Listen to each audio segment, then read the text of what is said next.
নাটোরের বড়াই গ্রামের চৌমোহন গ্রাম বাহির থেকে স্বাভাবিক একটা গ্রাম মনে হলেও ভেতরের গল্পটা একেবারেই অন্যরকম। দীর্ঘদিনের অভিযোগ, এখানে গড়ে উঠেছে এক ভয়ঙ্কর প্রতারণার চক্র, কথিত জিনের বাচ্চাদের এক ভয়ঙ্কর নেটওয়ার্ক। সংখ্যায় তারা ৩৭ জন হলেও তাদের সঙ্গে আছে নাকি শতাধিক সহযোগী। সামাজিক যোগাযোগ মাধ্যমে ছড়ানো হয় ভয়ঙ্কর সব ভিডিও, জিন, কালো জাদু, অদৃশ্য শক্তির গল্প, আর সেই ভয় দেখিয়ে টার্গেট করা হয় বিশেষ করে প্রবাসীদের। ধীরে ধীরে শুরু হয় ফাঁদ, কারো পরিবারের সমস্যা, কারো সন্তানের অসুখ, আবার কারো জীবনের জটিলতা। সবকিছুর সমাধান নাকি তাদেরই হাতে। এরপর মোবাইল ব্যাংকিং এর মাধ্যমে আদায় করা হয় লাখ লাখ টাকা। আমার এই কাছের খুব একজন মানুষ বলছে যে এক প্রবাসী ভাইয়ের খুব সমস্যা ছিল তার ওয়াইফের, এরা জানি ৯০ লক্ষ টাকা খাইছে।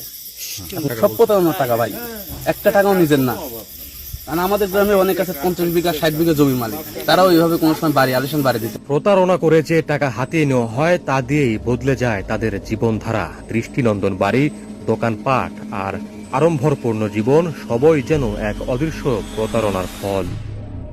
আপনাদের মাধ্যমে সবাইকে বলতে চাই, এই ধরনের প্রতারকের খপ্পরে যারা পরে নিশ্চয় হয়েছেন আমাদের কাছে অভিযোগ দেন, মামলা দেন। আমরা নিয়মিত মামলা নিয়ে তাদের বিরুদ্ধে আইনানুগ ব্যবস্থা প্রয়োগ করব। বিষয়টি সামনে আসার পর প্রশাসন অভিযান চালায়, তবে ততক্ষণে অনেকেই গা ঢাকা দিয়েছেন। এখন প্রশ্ন একটাই, অলৌকিক শক্তি নাকি সুপরিকল্পিত প্রতারণার জাল? দিন শেষে একটাই কথা, এই ফাঁদ থেকে বাঁচতে হলে দরকার শুধু একটাই জিনিস, আর তা হলো সচেতনতা। মোহাম্মদ সজীব আলী, হ্যালো নাটোর।